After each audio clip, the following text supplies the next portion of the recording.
అసూయతో బతికే వారికి సరైన నిద్ర ఉండదు. అహంకారంతో బ్రతికే వారికి సరైన మిత్రులు ఉండరు. అనుమానంతో బ్రతికే వారికి సరైన జీవితమే ఉండదు. గౌతమ బుద్ధుడు ఏం చెప్తున్నాడంటే అసూయతో జీవించడం ఒక చెడ్డ అలవాటు అనమాట. దాన్ని వదిలిపెట్టాలి. అహంకారం కూడా, అనుమానం కూడా మన లైఫ్లో నుంచి తీసివేయాలి. మనసు ఆనందంగా ఉంటే తనువు ఆరోగ్యంగా ఉంటుంది. అంటే మన మనసు ఆరోగ్యంగా ఉంటే శరీరం కూడా ఆరోగ్యంగా ఉంటుందని ఇక్కడ గౌతమ బుద్ధుడు చెప్తున్నారు.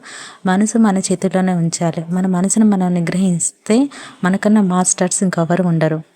బంధం తెగిపోయినా సరే నిజమే చెప్పండి. అబద్ధాలు చెప్పి నమ్మకం మాత్రం పోగొట్టుకోకండి. ఎందుకంటే తెగిన బంధం ఎప్పుడైనా తిరిగి కలవచ్చు. పోయిన నమ్మకం మాత్రం తిరిగి రాదు కదా. అందుకని బంధంలో అనేది నిజాయితీ అనేది చాలా ఇంపార్టెంట్. ఇది తప్పక పాటిస్తే ప్రతి ఒక్క బంధం ఆనందంగా ఉంటుంది. కోపంగా ఉండటం అంటే రగిలే నిప్పును చేతితో పట్టుకోవడం లాంటిది. దానిని ఇతరులపై విసిరే లోపంలో నిన్ను దహించి వేస్తుంది. అంటే ఇతరులపై మనం విసిరే లోపల మనల్ని మనమే దహించుకుంటాము. నీ కంట్లో నువ్వే పొడుచుకుంటామని ఇక్కడ మీనింగ్ అనమాట అని గౌతమ బుద్ధుని చెప్పే ప్రతి ఒక్క టీచింగ్స్ మన మనసుని అతుక్కొని ఉంటాయి. దాన్ని పాటిస్తే జీవితంలో ప్రశాంతంగా ఉండగలుగుతాము.